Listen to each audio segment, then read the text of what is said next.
nosotros personas nuevas y diferentes, personas que te agraden a ti en todo y que tu Espíritu Santo, Señor, controle nuestras vidas. Edifícanos, permite que seamos luz en medio de las tinieblas. En el nombre de Jesús, amén y amén. Puede sentarse, hermano.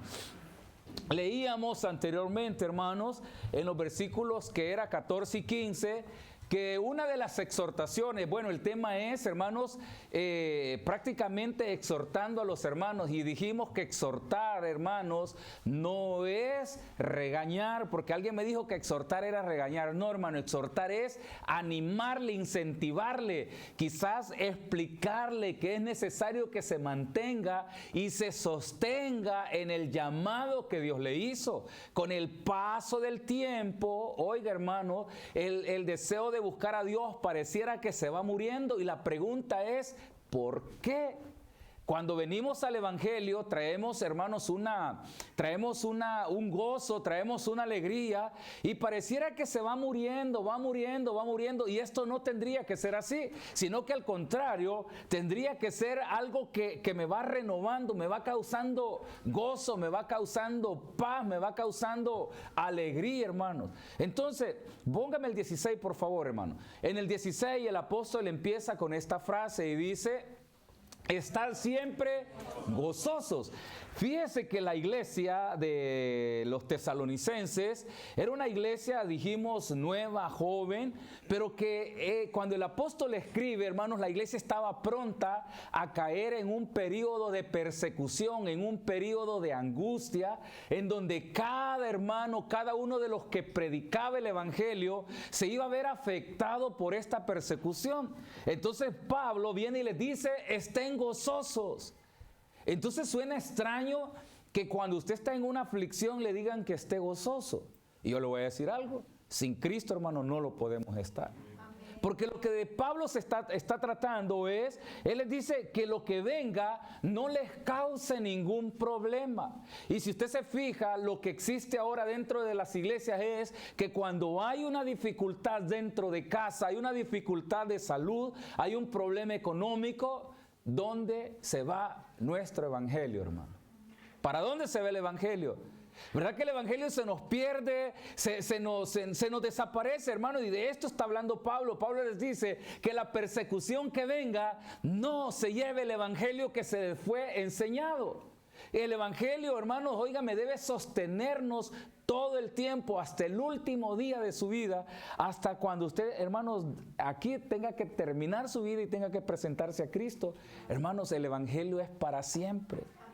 Y esto es lo que trata el apóstol Pablo de decirle a la iglesia. Se va a ver afectada, se va a ver, hermano, golpeada. Y yo les digo, hermano, a nosotros nadie nos anda persiguiendo por el evangelio. ¿O sí, hermano? Nadie lo persigue a usted. Y el primer opositor de su vida, ¿sabe usted quién es, hermano? Usted mismo. Usted mismo es la primera oposición que usted tiene que vencer. Hay oposiciones a vencer, y mire, hermano, nuestra cabeza es tan traicionera que nos dice tantas cosas, y usted tiene, oiga, muchas veces abre más sus oídos a lo que su cerebro le dice. No vayas a la iglesia, nadie te quiere, nadie te ve, y empieza una revolución dentro de la cabeza. Sos feo, sos aquí, sos allá, y bla, bla, bla, bla, bla. Y óigame, ¿dónde queda el evangelio que Cristo le dio? Si la palabra de Dios dice que Él mandó a su Hijo, lo ama y dio a su Hijo por usted. Amén. ¿Y usted qué dice de esto, hermano? No me interesa, yo soy feo. A los feos también los ama el Señor, hermano. Pero es que soy pobre, también el Señor los ama. Pero es que soy, hermano, lo que venga, óigame, Cristo dio su vida por usted para tomarle. Entonces, le digo, hermano, la oposición o el primer opositor que usted tiene que vencer es usted mismo. Porque usted se predica a sí mismo. Óigame, el enemigo también, aparte de toda esa predicación que está en su cabeza, le hace ver lo malo. ¿Se acuerda que hemos hablado de esto? Le hace ver el defecto, le hace ver lo malo, le hace oír cosas que no debe de oír. Le hace oír las críticas. ¿O no, hermano? ¿Sabe cuál es la intención? Minar o golpear su corazón para que usted se aleje de los caminos del Señor. ¿Por qué cree que nuestros jóvenes fíjese que algo que me decía un hermano me dijo esto: yo tengo temor porque ya el próximo año mi hijo pasa a la escuela media. Y en la escuela media pareciera que los muchachos cristianos, obedientes, hijos de Dios, obedientes a sus padres, como que si allí, hermano, hubiera algo que entra y les crea un... No sé si me entiende, un desorden.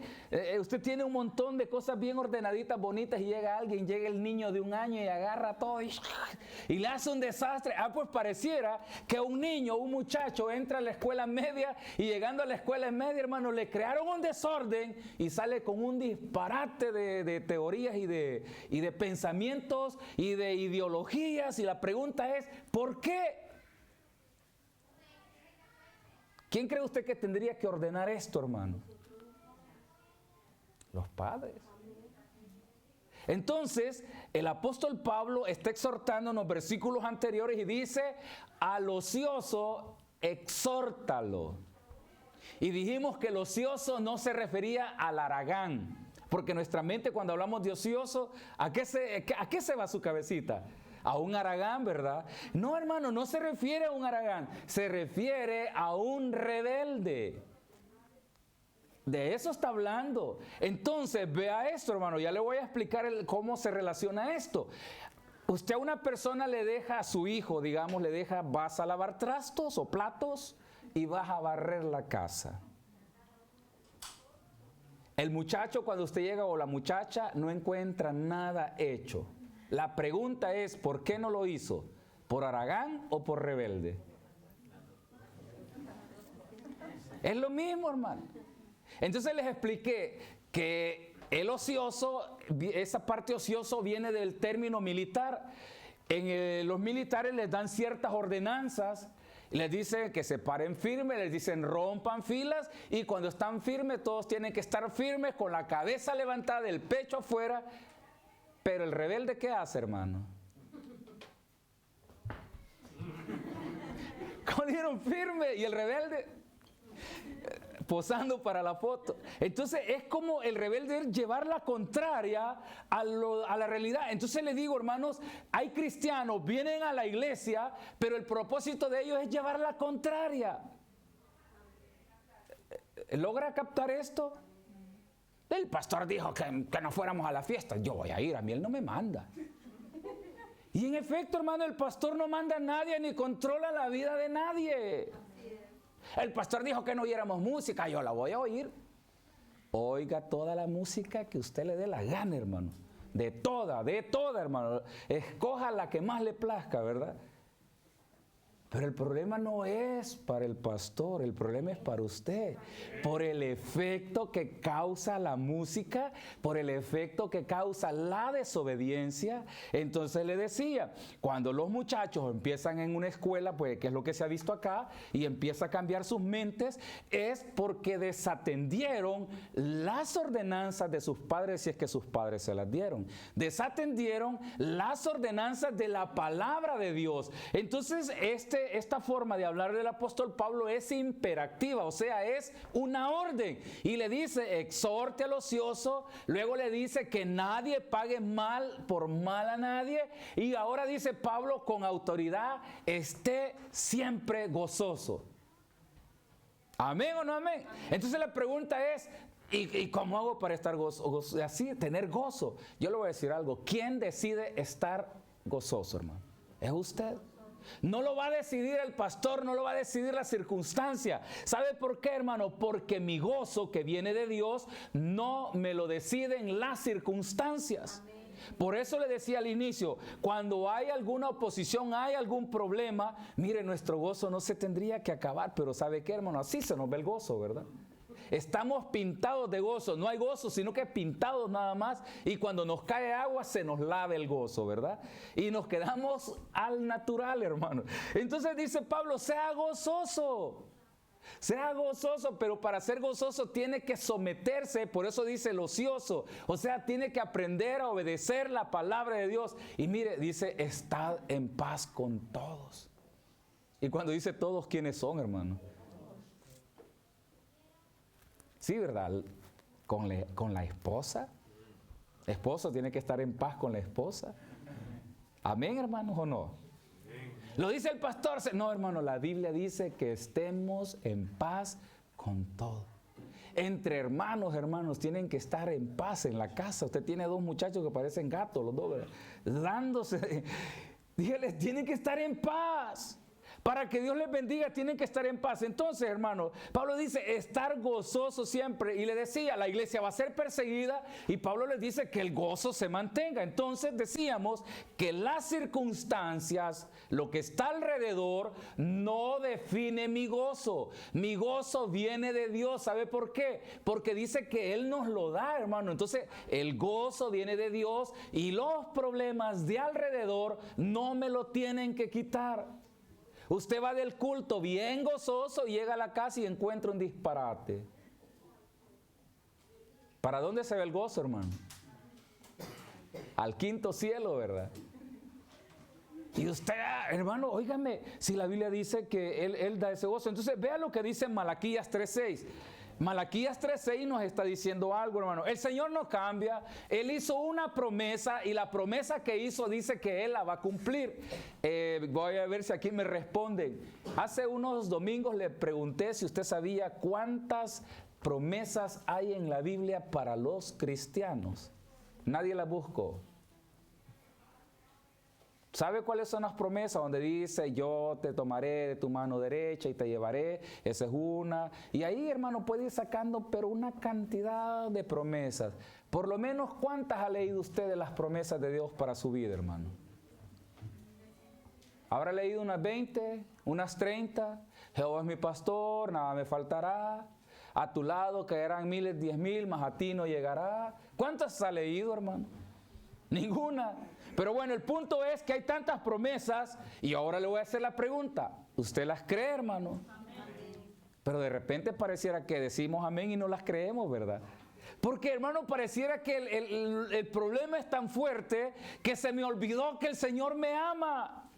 Mire, ¿sabe que de repente a los esposos se les olvida que están casados, hermano? ¿Sabía eso usted o no? De repente, uy, si estoy casado, dice. De repente yo tengo hermanos que se les olvida que yo tengo culto miércoles y viernes. ¿Y sabe qué? El miércoles y el viernes me invitan, pastor, vamos a cenar. ¿Qué les digo yo? Y los he reprendido, hermano. Me llaman a la hora del culto y de repente estoy en culto y veo la llamada y perdida a la hora del culto. Se nos olvida. Se nos olvida que Dios nos ama, se nos olvidan las promesas del Señor. Tiene Malaquías. ¿Ve lo que dice? Porque yo, Jehová, ¿qué dice, hermano? No cambio. Por esto, hijo de ¿quién? De Jacob. No habéis sido. ¿Sabe por qué no hemos sido consumidos? Porque Dios hizo una promesa, hermano. Él hizo una promesa a Abraham. Abraham se la pasó ¿a quién, hermano? A Isaac. Isaac se la pasó ¿a quién? A Jacob. Y así, hermanos, va la promesa, se va pasando y llega a este punto donde el pueblo de Israel se había disparado, se había enloquecido con dioses ajenos haciendo tanta cosa. Y el Señor dice, si no es porque yo hice una promesa. Entonces, ¿qué me está haciendo ver esto, hermano? Que las promesas de Dios se cumplirán. ¿Para quién se van a cumplir, hermanos? Se van a cumplir para aquellos que ponen a Dios, hermanos, en el camino justo y lo toman como debe de ser. Pero de repente usted y yo queremos que el Señor cumpla sus promesas, pero usted no cumple su deber como cristiano. Señor, bendíceme.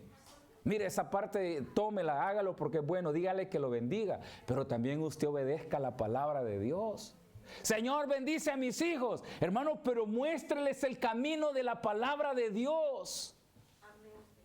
Agarre la Biblia, ore por ellos, dígales, te voy a leer el proverbio del día, te voy a leer el versículo del día, pone atención, no te voy a quitar mucho tiempo.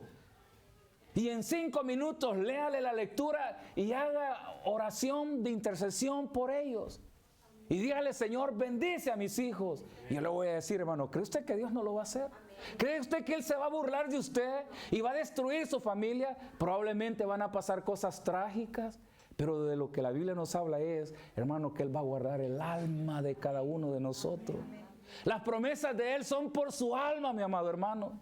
Porque de repente usted ve cosas, enfermedad, y dice, si el Señor me ama, ¿por qué me enfermé? Siempre digo eso, hermano, porque usted tiene un cuerpo corruptible, un cuerpo que se va destruyendo año tras año. ¿O no, hermano? Un pelito blanco, hermano, es muestra del deterioro de nuestro cuerpo. Una línea de expresión, me dijeron, no es arruga, es línea de expresión. Es muestra del deterioro de nuestro cuerpo.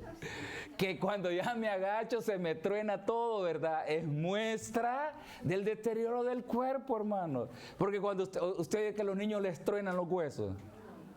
Pero acérquese a mí y yo de repente le hago así. Hermano, o sea, que los cuerpos están perdiendo sus líquidos, los huesos. Entonces nos vamos deteriorando, hermano, pero déjeme decirle que la Biblia lo dice a través del apóstol Pablo, pero el hombre interior, ¿cómo va el hombre interior, hermano? Se va fortaleciendo. Si ese hombre interior no se fortalece, hermanos, está aún a tiempo, mientras tenga vida, está a tiempo de fortalecerlo a través de la palabra de Dios. Pero si usted, hermano, se muere a la par del problema, pues perdemos también el tiempo. No tiene que morir a la par del problema. Entonces el Señor dice, yo no cambio porque yo hice una promesa a Israel. Yo hice una promesa a Abraham, se la hice a Isaac, luego se la hice a Jacob y después se la hizo al pueblo de Israel. Y yo, dice, la cumpliré. No porque ganas de destruirlos tengo, Dios. Porque el pueblo se había portado mal. Entonces, hermano, viene el Señor y dice, yo morí o fui a la cruz para darte salvación. Y ahora estamos en un periodo de gracia en el cual todos podemos entrar. Y dice que la puerta se cerrará hasta que el último de los gentiles que tenga que entrar haya entrado. O sea que hoy tiene tiempo, mientras es posible, busca al Señor y el Señor le perdona, pero la Biblia dice también que nuestro camino se tiene que detener, camino de pecado.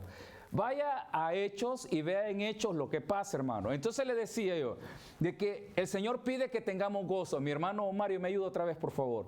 El Señor pide que tengamos gozo, pero el gozo, hermano, le repito, no depende de cómo está la circunstancia. La iglesia de los tesalonicenses estaba pronta a entrar a un periodo de persecución y Pablo les dijo, mantengan el gozo. Vea en Hechos esta lectura, capítulo 5, versículo 17 hasta el 41. Amén. Entonces, levantándose el sumo sacerdote... Permítame que el hermano Mario que nos lo lea, usted vaya siguiendo la lectura. Adelante, hermano.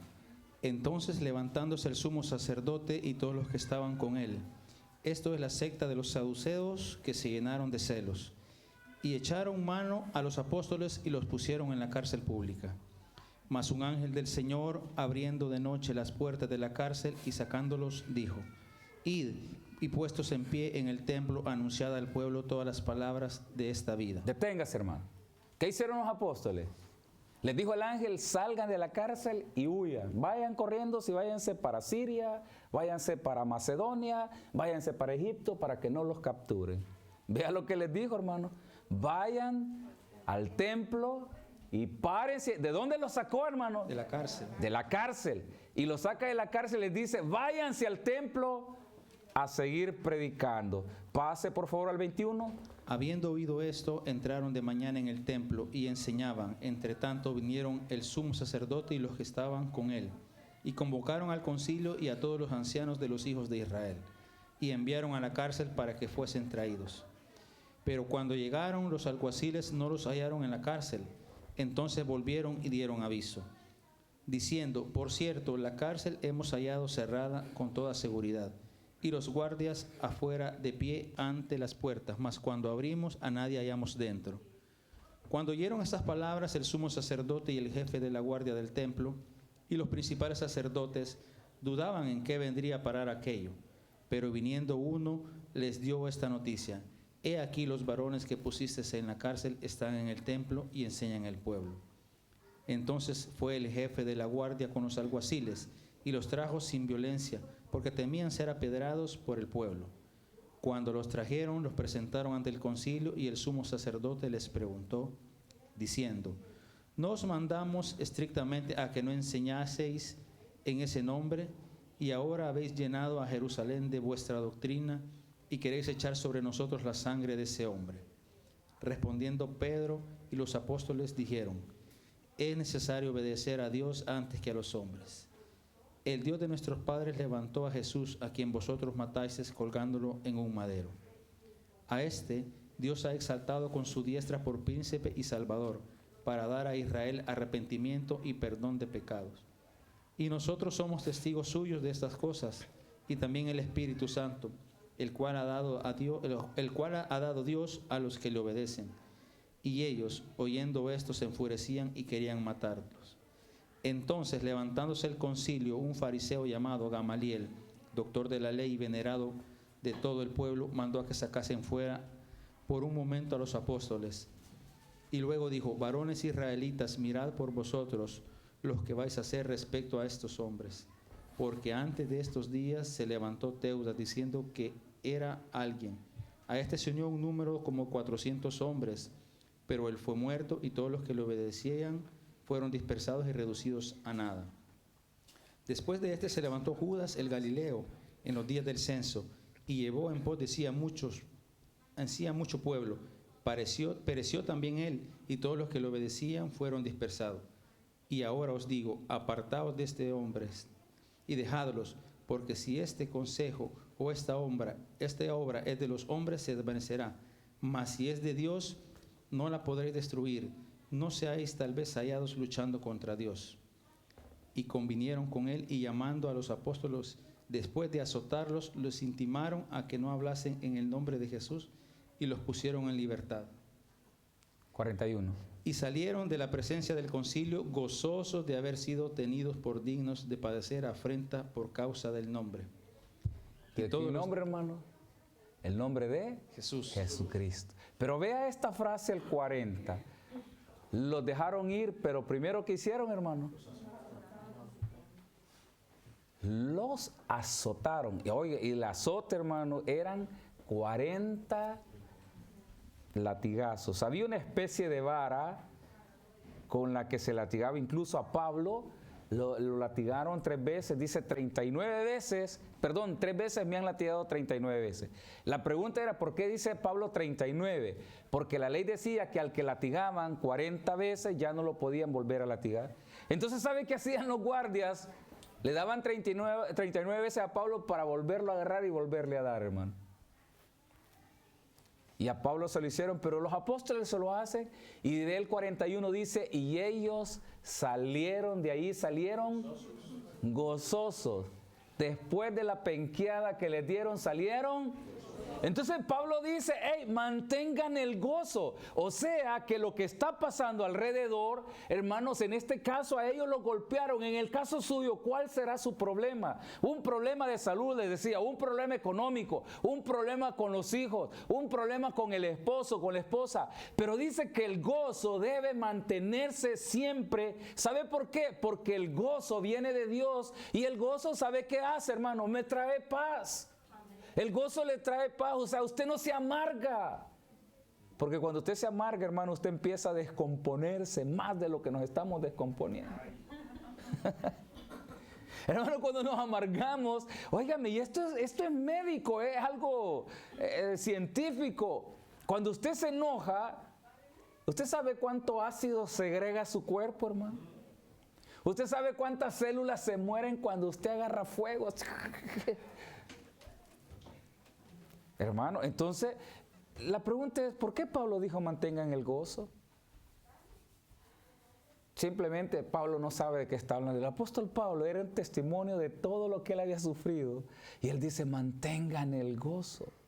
Entonces, el otro versículo que sigue en Juan, dice, hermano, de que hay que orar sin cesar. Perdón, Juan, les dije Tesalonicenses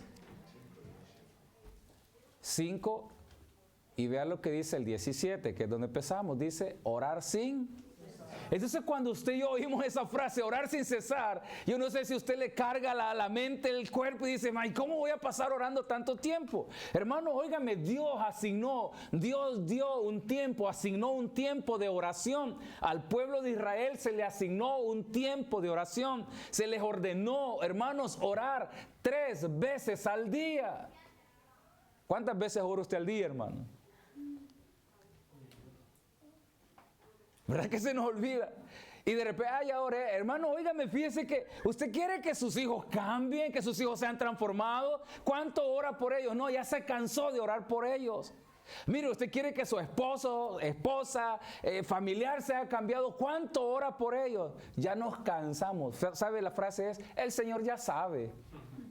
Hermano, vaya en oración, el Señor ya lo sabe, pero quiere verle a usted en oración.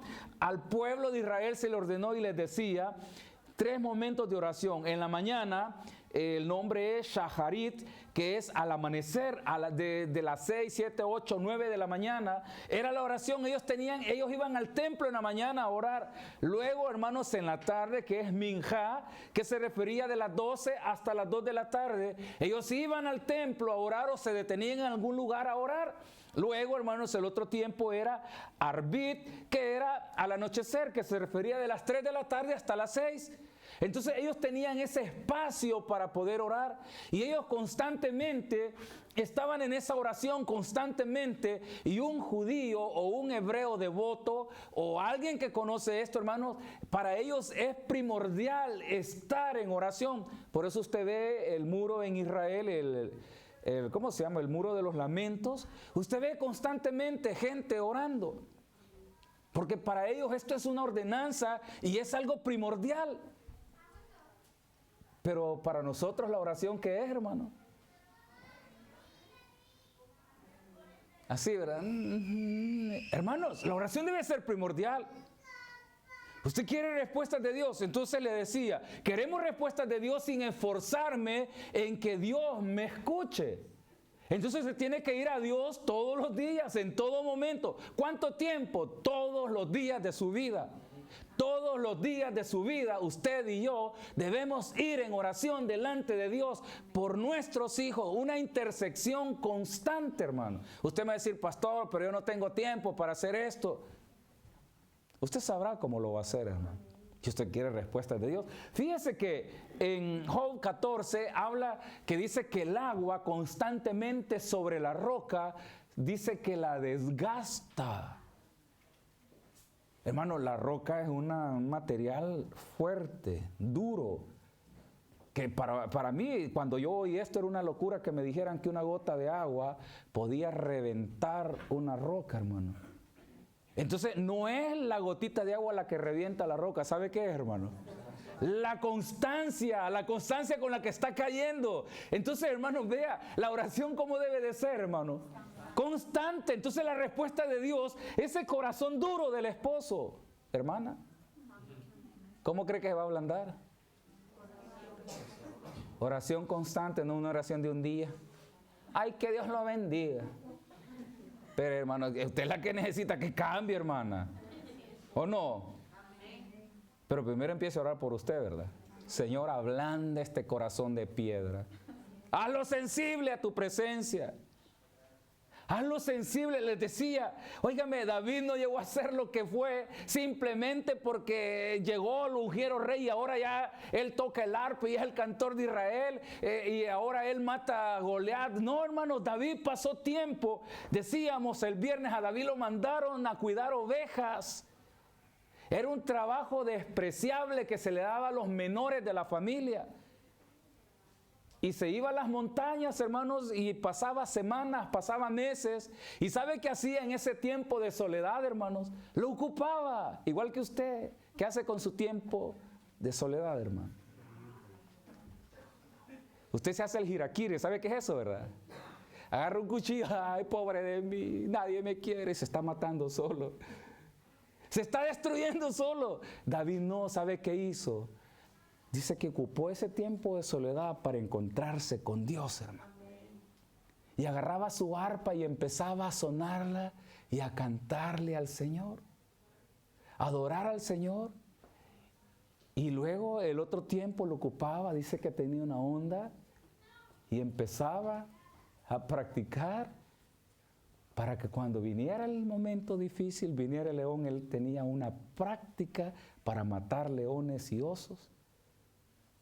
¿Cuántos leones le han puesto usted enfrente, hermano? Y los ha matado a todos. Todos deschirajados nos tienen, ¿verdad? todo ya despellejado y ay, mire cómo estoy, cómo me maltrata la vida. ¿Usted cree que David se puso a llorar? Me han despreciado, me han mandado a cuidar ovejas y aquí estoy solo en esta montaña porque nadie me viene a ver. Hermano, óigame, no había lamentos. Él ocupó ese tiempo, adoró a Dios, se preparó, porque va a llegar el momento, óigame, donde usted tiene que estar preparado para la hora que va a llegar ese animal, ¿verdad? A querer destruir su vida. Por eso cuando llega va donde estaba el ejército para pelear con los filisteos, ¿usted cree que a él le dio miedo Goliat, hermano?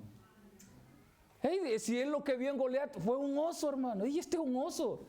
Él lo vio como uno de sus enemigos que él antes había derrotado. En su tiempo de soledad se había preparado. Pero cuando usted vemos un problema, usted, ay, ya lo veo venir, dice usted, ¿verdad? Cuando le llama al esposo y no le contesta, ay, este va a venir borracho y empieza a creer.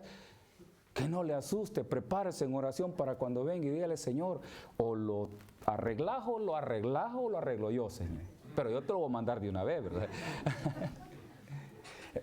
A esto, hermano, ese tiempo de oración, ese momento en el cual usted y yo podemos pasar encontrándonos con Dios, pero, oiga, hermano, cuando usted respeta los tiempos de oración. ¿Cuánto respeta usted el tiempo de oración, hermano?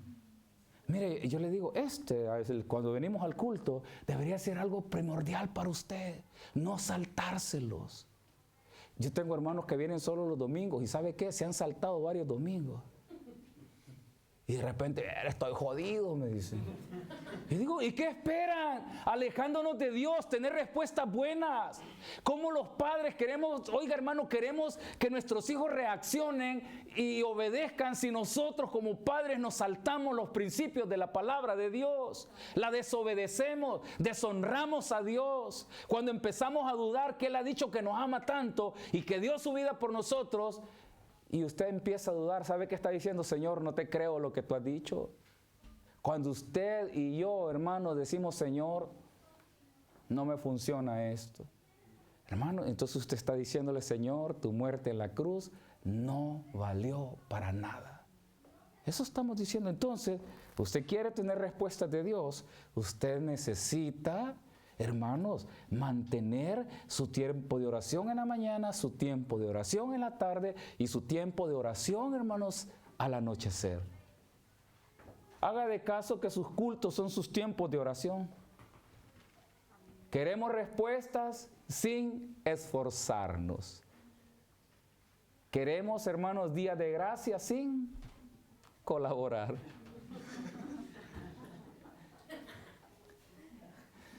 ¿Verdad que queremos que nos celebren el cumpleaños sin celebrar nosotros cumpleaños? Les decía a los hermanos en la mañana, si usted da buen trato, la esposa le da un buen trato al esposo, ¿qué va a recibir del esposo, hermano? Buen trato, hermano. Pero si la hermana es más áspera, más ácida que limón, ¿qué espera recibir del esposo? Que el esposo le responda con dulzura, gracias mi amor por la cacheteada que me diste. Aquí te traigo un ramo de rosas. Gracias mi amor porque hoy en la mañana no me diste desayuno, no me preparaste almuerzo y no me hiciste cena. Aquí te traigo mi amor un ramo de rosas por ese buen trato que tenés conmigo. Hermano, entonces a una mala reacción va a recibir ¿qué cosa? Entonces la Biblia que está diciendo, oiga, usted quiere respuesta, hermano, haga las cosas en orden, no se salte el tiempo, respete la palabra de Dios. Por eso Pablo dice, orar sin cesar, o sea, no se detenga si usted quiere ver días buenos. Pase el 18, hermano, tenemos un minuto más. Vea lo que dice el 18, dad gracias a Dios en cómo, hermano, en todo, porque esta es la voluntad de Dios para con vosotros, Cristo Jesús. Y todavía le dice, agradézcale a Dios que los andan persiguiendo. Entonces, ¿por qué leíamos lo de los apóstoles? Dice que ellos salieron agradecidos porque los habían tenido por dignos de sufrir por la causa de Cristo. Si usted sufre por la causa de Cristo, usted es bienaventurado. Pero si usted sufre, hermano, por sus acciones, pobrecito de usted, hermano. Pero muchas veces le decimos, Señor, ¿cómo me trata este hombre? No. O los hijos, ¿cómo mi papá me trate mal? Si los hijos no hacen caso, le encienden la chispa al papá, ¿verdad? O viceversa, hermano. Entonces usted quiere que el Señor conteste, hermanos, obedezca la palabra de Dios. Y no se le está diciendo el pastor, dice acá, exhorta a los hermanos. ¿A qué? A que obedezcan. Me dijo un hermano, termino con esto, hace unos días, yo llego, me dice, bien chainadito al culto, me dice, bien bañadito, pero salgo todo despeinado y todo penqueado. ¿Por qué? Es que usted nos tira cada rato. No, mi hermano. Es que yo no le estoy tirando, simplemente quiero que me comprenda lo que Dios tiene para usted. Pero muchas veces no lo recibimos. ¿Sabe por qué? Porque me importa poco. A estas alturas de nuestras vidas nos tendría que importar poco lo que digan los hermanos. A usted le debería de importar, hermanos, que dice la Biblia que su nombre está escrito en el libro de la vida. Eso es lo que le debe de importar. Amén. Pero vea, me gusta más esta parte cuando dice, y cuando allá se pase lista, ¿qué dice, hermano? Wow, hermano, a mí me pone la piel eriza cuando dice, y allá se pase lista, hermano, y digan mi nombre. Yo digo, Señor, Dios mío, no sé qué voy a hacer. Pero qué triste, hermano. ¿Y mi amigo? ¿Y el hermano fulano? O probablemente van a estar preguntando por usted. Amén, regálele un aplauso al Señor, hermano, que el Señor le bendiga. Padre, gracias por este momento, gracias, Señor, porque tú nos permites poder estar en este lugar, Señor, y poder meditar en tu palabra. Señor, el deseo es que tu palabra genere vida en nuestras vidas, Señor, porque Dios, somos pasajeros. Todo esto carnal que vemos, Señor, se va a deteriorar, se va a desintegrar, va a quedar aquí, Señor. Mas mi alma, Señor, es la que tiene que ser restaurada. Solo pido, Padre, que bendigas a mis hermanos, solo pido que los fortalezcas, pido que tú les des luz, Señor, todo el tiempo. Así como el agua, Señor, rompe la roca, la desgasta. Señor, así la oración rompe el corazón más duro, rompe la mente más dura, Señor, y más terca. Porque la oración, Señor, tiene poder. Y la oración constante, Señor, pues da vida, genera vida. Bendice a mis hermanos, Señor. Póngase de pie para terminar este servicio cantando una estrofa. Señor, bendice, bendice, bendice. Solo dígale bendícenos, Señor. Pero adórelo, agradézcalo, sírvale. Dele a Él lo que es de Él, hermanos. Dele el tiempo que a Él le corresponde. No se salte sus tiempos de oración. No se salte sus tiempos de oración. Y lléname, Señor, con tu preciosa unción. Oh, Señor, gracias. Ven, Espíritu, ven. Y lléname, Señor, con tu preciosa unción. Purifícame y lávame, renuévame, restáurame, Señor. Sí, Señor, restáuranos, restáuranos. Renueva nuestras vidas, Señor, todos los días. Purifícame